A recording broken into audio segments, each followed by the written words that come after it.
FOSDEM 2017 Distributions Dev Room. We have Christian Brookmeyer, and he will be presenting. He didn't put up a title slide for me. Sorry. Continuous integration with the Open Build Service. Thank you. Thanks. Sorry. So I would like to start my presentation with a short live demo. I'm not sure if it will work because I only have 20 minutes time. So in the past it took around 15-20 minutes. So I'm not sure if it will finish in the end. So I have a repository on GitHub created, and I will just, it's a simple Hello World program, so I will just change it to Hello Distro Dev Room. So, and commit it. So, and in the end I can show you that we have a new Linux distribution created and with my package installed already.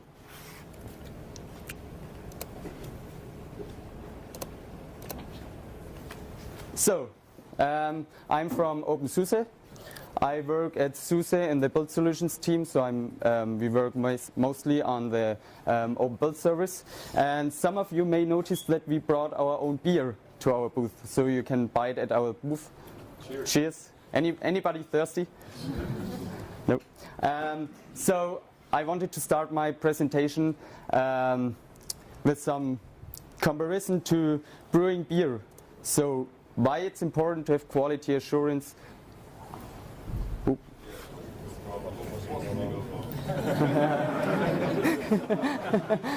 Truly wonder. Okay. I tried it this morning. So yeah, anyway.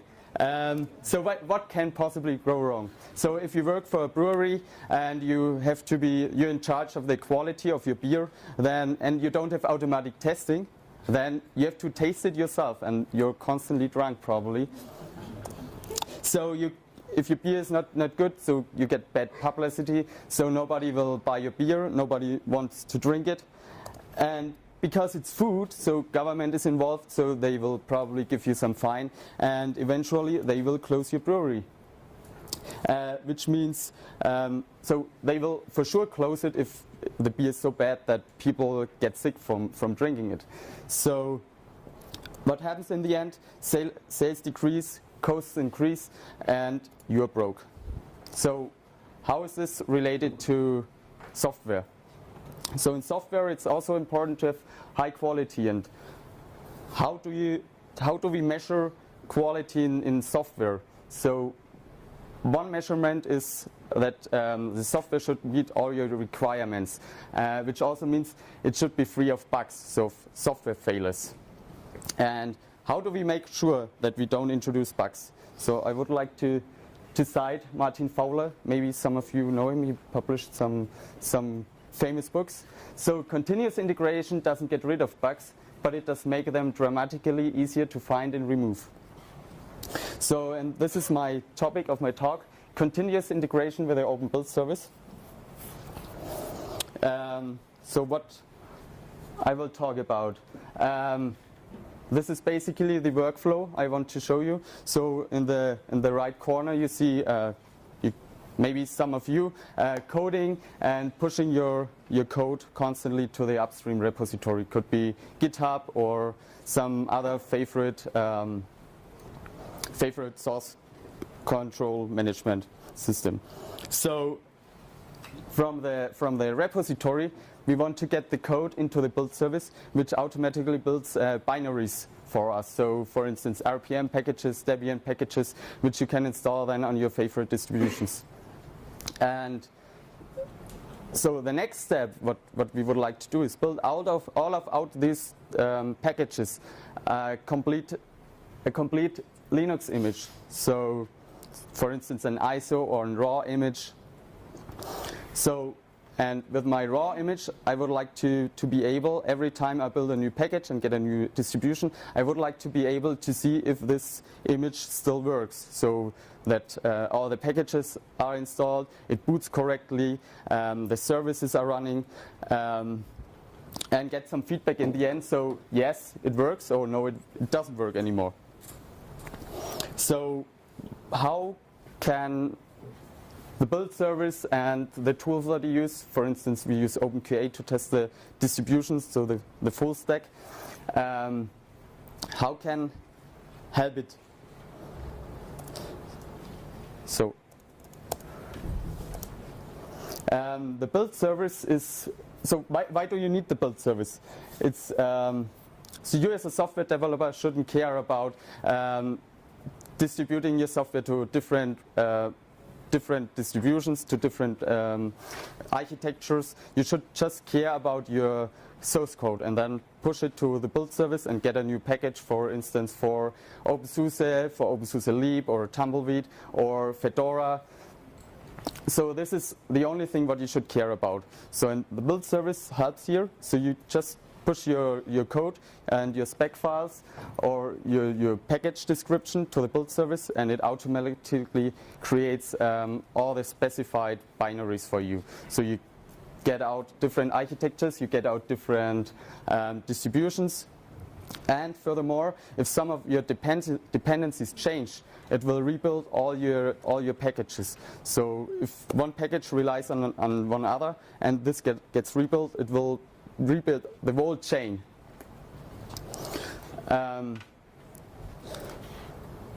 Furthermore, you can in the build service collaborate. So imagine like GitHub. So if you have a bug in a package, you can fork it, fix it, and submit it back. So like you would do it with code on GitHub. So that is one of our main features.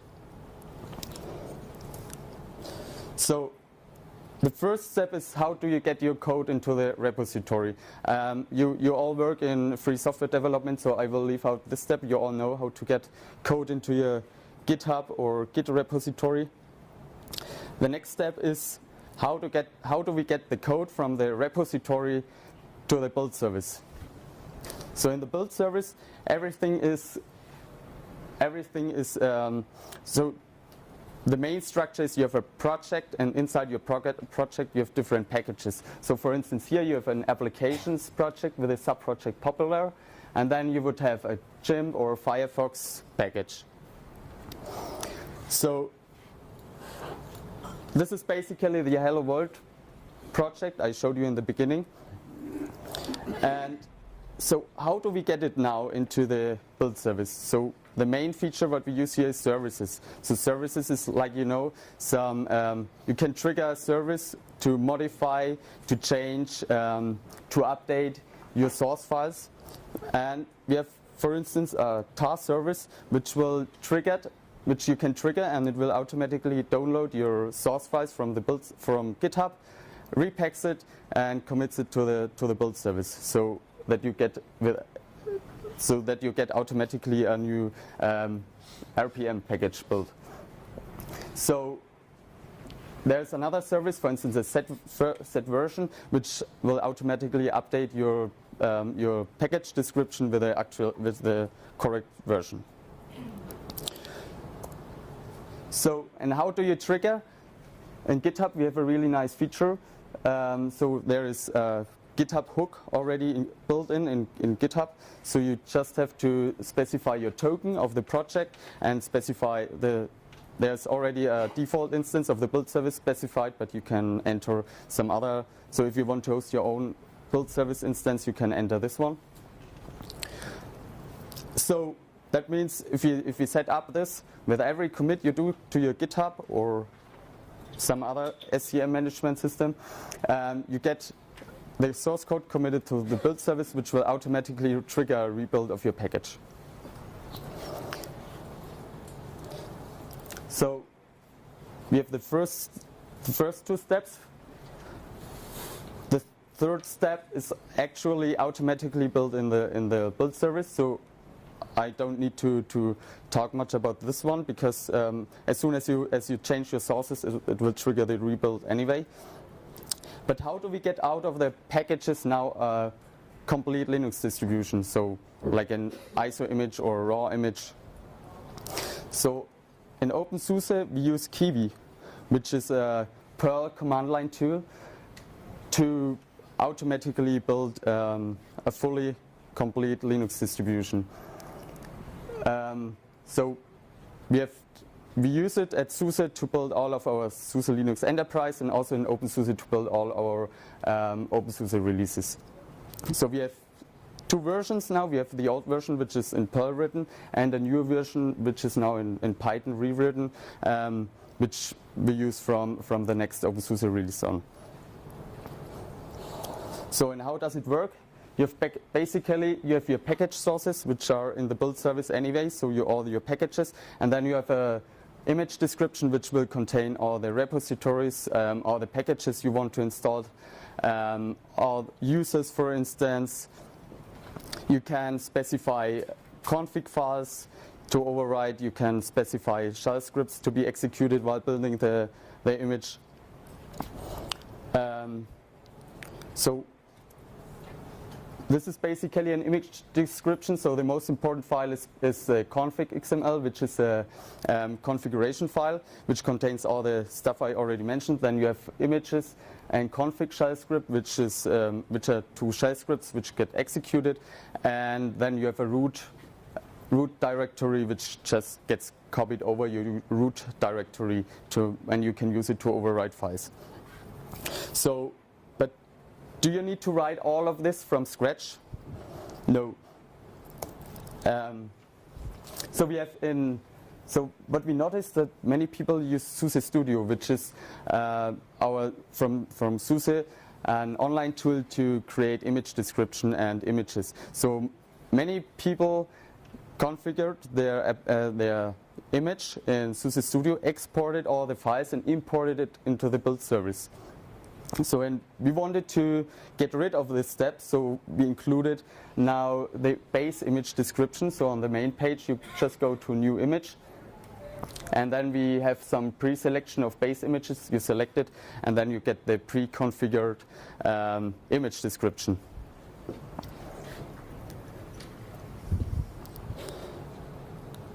So that is what we have now is step 1, 2, 3, and 4. So the last step is now how can we boot the image, test it, and check if it still does what it should do. So there is OpenQA. Some of you may went to the talk this morning from Richard. So we already showed some stuff about OpenQA, which is our distribution test system, which we use for Tumbleweed, for SUSE Linux Enterprise. So every Tumbleweed release, what we do before we release gets tested with OpenQA. And OpenQA is basically you have a web front end which has a database, and then you have several workers which run the OS Auto installer and which run different tests. So there's several backends. For instance, we mostly use QEMO to boot the images and run the tests. But you can also have on real hardware via IPMI or with a libvirt. So the web front end looks like this. That was yesterday evening, so I tried some stuff. Everything failed. So I hope that my other build will now finish. So how do the tests look like? So you have it's basically written in Perl, so you can write in the test everything what you can do in Perl. And we have some macros, like for instance the asset screen here, and it specifies a needle, which is bootloader, and a time, the 30 seconds. So the bootloader is a needle, and it's called because finding the needle in the haystack. And when you run the first time the test, OpenQA will stop in the web UI and will ask you, I don't know this needle, do you want to create it? And then you go to the interactive mode, and it shows you the output of the screen, and then you can with a selector you can select what do you want to see, what do you want to check on the screen. So it does basically fuzzy image comparison and checks if there's some major changes. So here you see the boot menu in grub, and I wanted to check that there is the first boot option, hello FOSDEM, still there. So I created here the needle, and then it runs through. So that was basically about the main workflow what we have in the for the continuous integration. So what is next in build service? We prepare actually a new release, which we will release around February or mid-February. So which will basically include the images feature, what I already showed you. So that was that you can create some base images, which you just need to adapt a little bit. And the next feature is the multiple package. So that means that you can, inside a package, you can build several binaries out of it. So you don't need, it was already possible before, but you needed to create some links between packages, and this is now built in. We use it, for instance, for our ARM images. So we have a base image description, and then we apply several patches to the different boards. So we have one package container, but inside we build many different images for the different boards, like Raspberry Pi or Banana Pi. So I hope that my build is done yet. So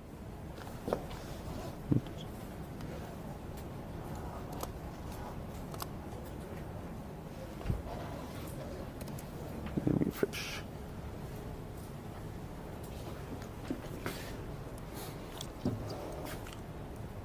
No. So that is my build from yesterday evening, but I can show you this one.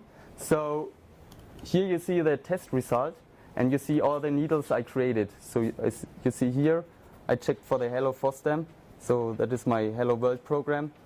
And here you see my bootloader, which checks here 100% match. And it also creates you, for instance, a video.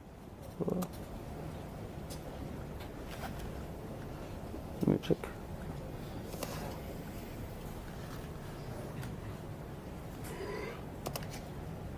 So you see here all the steps that got executed from my test.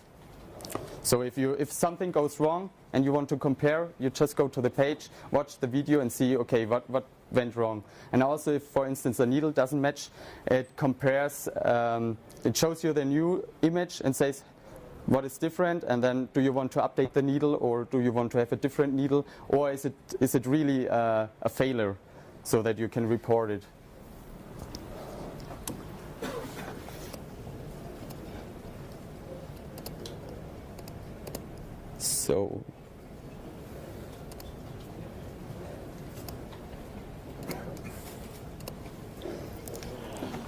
So we have a booth here, which is in this building. Downstairs on the right, you can see my green arrow in the right corner.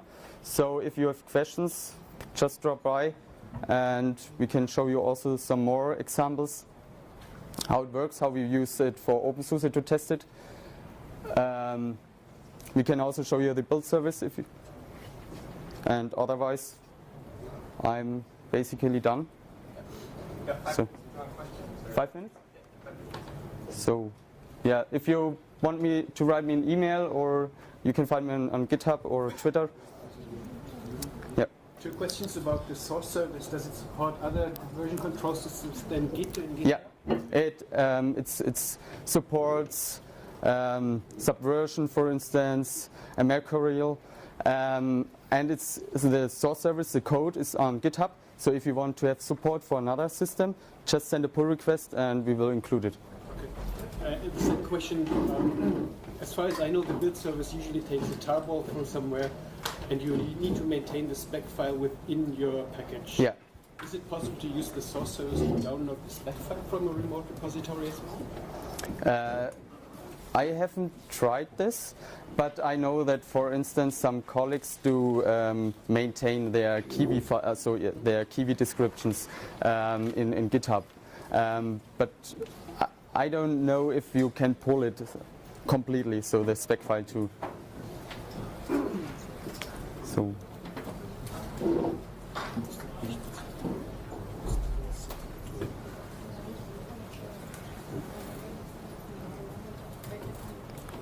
Yeah. how does it generate a version number for the package that comes from source control? You can specify it. So there's, you saw the XML file, so that was just the base option, but you can specify more options. So you can, for instance, set in the Unix timestamp or the Git version, or you just hard-code it and say it should be 2.3 and then increment. So there are options to specify the versions. Yeah. Who supports the packages? Does the client QE able to generate raw images from them? Sorry? There? I did. You spoke about OpenSUSE and OpenSUSE images. Yeah. Since OBS supports the packages, are you able also to produce Yeah. images? Yeah. So you can also with Kiwi. Sorry.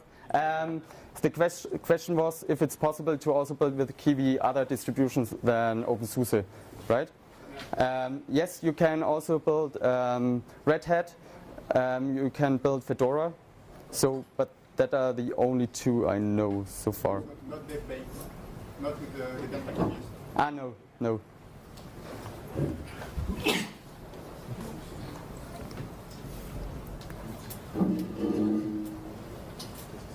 Sorry.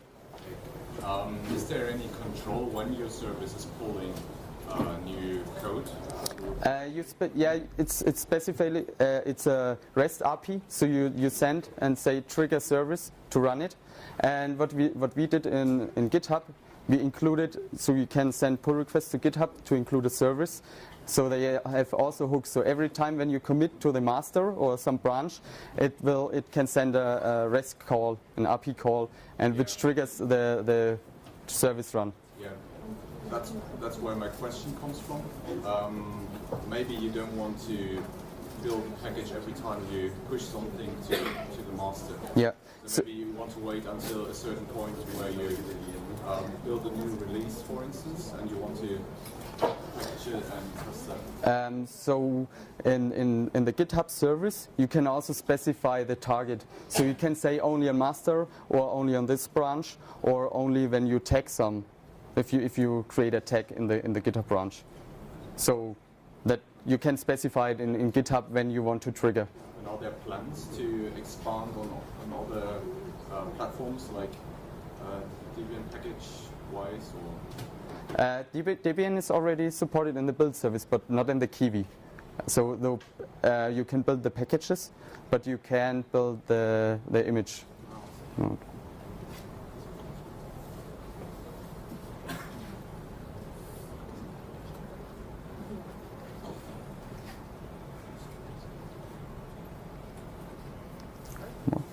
Thank you. Thanks.